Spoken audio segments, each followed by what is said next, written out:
Well hi everyone. सो कैसे हो आप सभी लोग। आप लोग का SBI PO का इंटरव्यू की डेट्स आ गई हैं, ठीक है। और साथ ही साथ आपका एक बायोडाटा फॉर्म आया है, ठीक है। And that biodata is your like resume और CV, जिस पे ही आपके सारे क्वेश्चंस पूछे जाएंगे आपके इंटरव्यू में, जहाँ तक है। और प्लस तो इस वीडियो में हम दो तीन चीज़ों बात करने वाले हैं। एक तो आपका जो DV होगा, आपका पता है आपको इंटरव्यू के दिन भी आपका DV होता है, डॉक्यूमेंट वेरिफिकेशन होता है। उसमें क्या क्या डॉक्यूमेंट्स ले जाने हैं और कैरेक्टर सर्टिफिकेट का क्या करना है, प्लस बायोडाटा फॉर्म को कैसे भरना है, प्लस क्या गलती नहीं करनी है, ठीक है।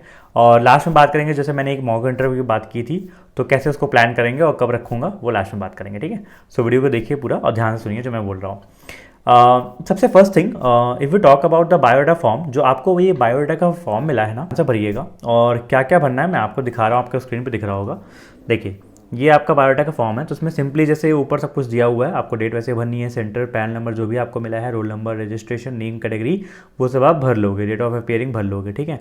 उसके बाद आप नीचे आ जाओ और एक एक चीज़ यहाँ पे देखो, हिंदी इंग्लिश में थोड़ा लिखा हुआ है तो हम कंफ्यूज हो सकते हैं, ठीक है। आपको कन्फ्यूजन नहीं होनी है, एक एक लाइन को यहाँ पे सब कुछ कैटेगरी वगैरह चेक कर लीजिएगा। माइग्रेंट और डिस्प्लेस पर्सन तो वो देख लीजिएगा। लैंग्वेज और उसके ऊपर मदर टंग लिखा हुआ है, तो लैंग्वेज में वही लैंग्वेज आप भरिएगा जो लैंग्वेज आपको रियली में आती है, उसके बारे में कुछ भी इन्फॉर्मेशन है, ठीक है। मेरे बैच में एक बंदे ने जो है पंजाबी लिख दी थी, क्योंकि वो पंजाबी गाने सुनता था, फिर उसे बोला कि पंजाबी बोलिए, तो वो बोल नहीं पा रहा था। तो ठीक है, उससे कुछ होता नहीं है, बट स्टिल जो आपको लैंग्वेज पता है वो उसको ही भरिएगा ध्यान से। 10th और 12th का अपना सर्टिफिकेट और अपना मार्क्स लिख दीजिएगा। प्लस एक चीज़ यहाँ पे ध्यान से देखिए, ग्रेजुएशन जो आपने किया है वो चीज़ जरूर मेंशन करिएगा। जैसे मुझे याद है मैंने इसमें ये लिखना भूल गया था कि मैंने बीटेक किया हुआ है, तो मैंने वहाँ पे कुछ लिखा नहीं था। तो सर ने पूछा आपने क्या किया, BA BSc बीटेक, तो मैंने कहा सर बीटेक, तो कह रहा है इसमें लिखा ही नहीं आपने। मैंने कहा सर अच्छा मिस कर गया होगा, ठीक है। तो वो चीज़ यूनिवर्सिटी जरूर मेंशन कर दीजिएगा। Not talking about semester wise marksheet या फिर सेमेस्टर वाइज आपका, तो आई होप सबके पास सेमेस्टर वाइज मार्कशीट होगी, उसको भर दीजिए। आप में से कई लोग का ये डाउट था कि सेमेस्टर वाइज मार्कशीट अभी उनको मिली नहीं है, तो अगर आपको नहीं मिली है तो आप अपना फुल मार्कशीट ले जाओ और वहाँ पे एक छोटी सी वो आपसे अंडरटेकिंग साइन करवाएंगे, लिखवा देंगे ऐसे कि ठीक है मैं बाद में जब अपना ज्वाइनिंग के टाइम अगर मैं आया, अगर मेरा सिलेक्शन हो गया तो मैं ज्वाइनिंग टाइम जब आऊँगा तो लेके चलाऊँगा, कोई दिक्कत की बात नहीं होती है, ठीक है। तो इस चीज़ से आपको डरना नहीं है। पोस्ट ग्रेजुएशन अगर आपने कुछ भी कर रखा है तो उसको भर दीजिए। और फिर नीचे आते हैं name and address of employer, अगर आपने पहले कहीं जॉब कर रखी है।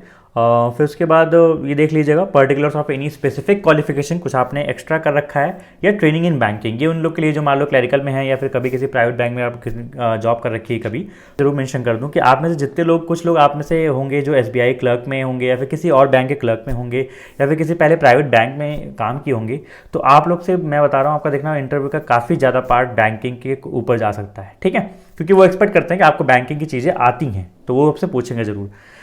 स्पोर्ट्स वगैरह का भी लिख देना, ठीक है। उनको अच्छा लगता है कि अगर हाँ आप चीज़ों में एक्टिव रहे हो, अगर रहे हो तो लिख देना, otherwise don't. Now coming to hobbies and other interest, देखो ये सेक्शन ऐसा है जिसपे 90% चांस है कि आपसे क्वेश्चन पूछा जाता है। So choose this section wisely.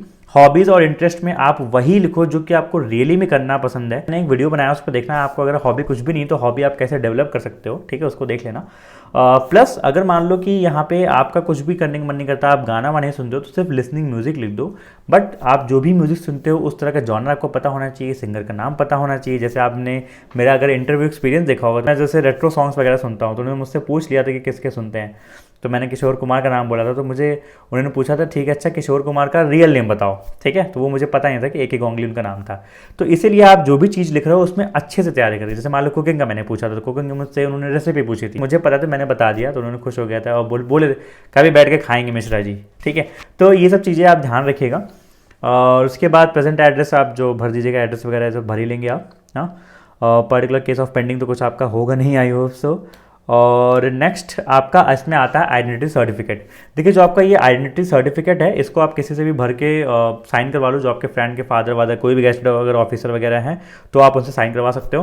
Plus character certificate देखिए इसमें 2 मांगे जाते हैं। अगर आप 2 मान लो कैसे कर सकते हैं, जैसे मान लो एक तो आपको कॉलेज से मिला होगा, उसको रख लो आप। प्लस आप अगर किसी और प्रीवियस एम्प्लॉयमेंट में हो तो आप वहाँ से ले सकते हो। प्लस अगर जैसा आप वो जिनके पास आप आइडेंटिटी सर्टिफिकेट पे साइन करवाने गए थे, आप उन्हीं से कैरेक्टर सर्टिफिकेट का ये परफॉर्मा निकाल के साइन करवा सकते हो। मान लो कई लोग ऐसे होंगे जिनको शायद कॉलेज से कैरेक्टर सर्टिफिकेट ना मिल रहा हो, लेकिन मैं बोलूँगा कि किसी भी तरह से आप उनको फ़ोन करके, जैसे तो ओरिजिनल मांगते हैं वो, लेकिन उनको फ़ोन करवा के मंगवा लो। जैसे मुझे याद है मेरा सेम सीन था कि मेरा कॉलेज जो है वो कानपुर में है, तो मैं ओरिजिनल कैरेक्टर सर्टिफिकेट अरेंज नहीं कर पाया था। सो व्हाट आई डिड, मैंने क्या किया था, वो जो वहाँ के हमारे डीन है, मैंने उनको कॉल करके स्कैन कॉपी मंगवा ली थी और यहाँ पे इनको अपना प्रिंट आउट निकाल के दे दिया था, ठीक है। प्लस जैसे मान लो जिन लोग से कॉलेज का भी नहीं निकल पा रहा है, नहीं मिल पा रहा है कॉलेज का, तो वो लोग क्या करेंगे कैरेक्टर सर्टिफिकेट के लिए, आप ये करो कि 2 कैरेक्टर सर्टिफिकेट किसी 2 डिफरेंट गैजेटेड ऑफिसर से बनवा लो, ठीक है। लेकिन आप 2 कैरेक्टर सर्टिफिकेट जरूर ले जाना, भले वो किसी का भी हो, कहीं का भी हो, भले 2 डिफरेंट गैजेटेड ऑफिसर से ही क्यों ना हो, लेकिन 2 जरूर ले जाओ। और जो ये आपका पूरा बायोडाटा है इसकी 5 कॉपी रखना, एक तो जो आपका निकलेगा ओरिजिनल, और एक को फॉर्म भर के एक का भर देना, बाकी 4 का जो है प्रिंट आउट निकाल देना, मतलब फोटो कॉपी करा लेना, ठीक है। डॉक्यूमेंट का नाम कुछ हाई स्कूल सर्टिफिकेट जैसे लगता है, ग्रेजुएशन की मार्कशीट, सेमेस्टर वाइज नहीं है तब भी काम चल जाएगा, उनको सिर्फ बता देना कि सर मुझे अभी मिली नहीं है, प्रॉपर रीज़न बता देना। ग्रेजुएशन डिग्री, और उसके बाद एनओसी अगर आप कहीं और काम कर रहे हैं। अच्छा, आप में से बहुत से लोग ऐसे हैं जो कि कहीं काम कर रहे हैं और उनको एनओसी नहीं मिल पाई है, ठीक है। तो इस केस में आप कोशिश जितना हो सकता है उनको बताइए, समझाइए, ले लीजिए, और अगर नहीं मिलती है दिक्कत की बात नहीं है, आप वहाँ पे जाना, उनको समझा देना सर ऐसी सी बात है, हमको एनओसी इन्होंने नहीं दी, वो समझते हैं, वो कनाडा गेम वगैरह लिखवा लेंगे, काम चल जाएगा, ठीक है।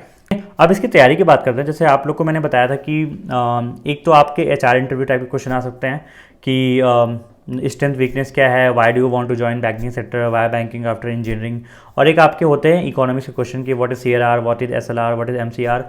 तो ये सारा क्वेश्चन ये आपको एक पीडीएफ में मिल जाएगा, मैं नीचे आपको एक पीडीएफ की लिंक दे रहा हूँ, फ्री पीडीएफ है, ई बुक है, ई बुक के टाइम में मतलब जैसे पीडीएफ होती है ना, 10 पेज की पीडीएफ है, उसको जाके डाउनलोड कर लो, तो उस तरह के सारे क्वेश्चंस के आपको आइडिया मिल जाएंगे कि कैसे कैसे उन क्वेश्चंस को भी पढ़ना है।